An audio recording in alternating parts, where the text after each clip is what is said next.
شیخ طریقت امیر اہل سنت دامت برکاتہم العالیہ کے ہمراہ عاشقان رسول نے کھانا کھانے کی پائی سعادت، جبکہ آف ایئر مدنی مذاکرہ بھی ہوا۔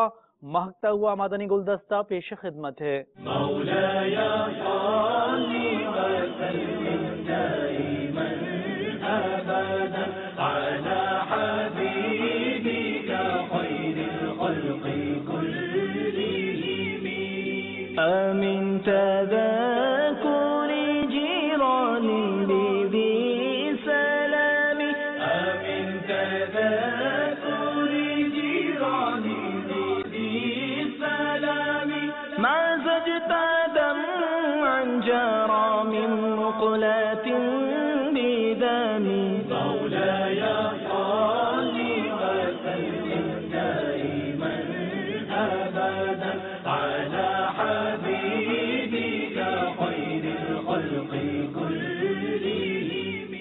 ہم جو عاجزی کے الفاظ بول رہے ہیں اس میں لوگوں پر اپنی عاجزی کا سکہ نہیں بٹھانا، بلکہ کوئی ایسا شخص ہے کہ جس کی پیروی کی جاتی ہے، وہ سب کے سامنے اس لیے اس طرح کرتا ہے کہ لوگوں کے دل میں بھی عاجزی کی کیفیات پیدا ہوں، تو وہ تو احسن، اور اگر عکس ہے تو پھر مذموم ہے،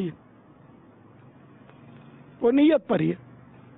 مگر عام طور پہ ہم اپنی تعریف پسند کرتے ہیں اپنے نفس کے لیے، اپنی تعریف کرتے ہیں اپنے منہ تو بھی نفس کے لیے، عاجزی کا مظاہرہ کرتے ہیں تو بھی نفس کے لیے۔ ہمارا جو باطن ہے نا اس کا معید نہیں ہوتا، دل اور ضمیر جو ہے نا یہ ایک نہیں ہوتے۔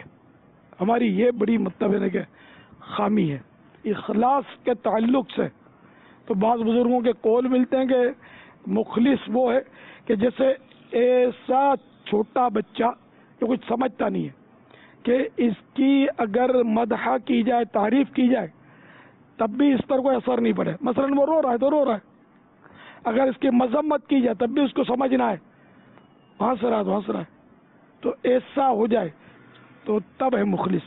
حالانکہ یہ بہت بہت دور کی منزل ہے، ہم جیسوں کا وہاں گزر کہاں۔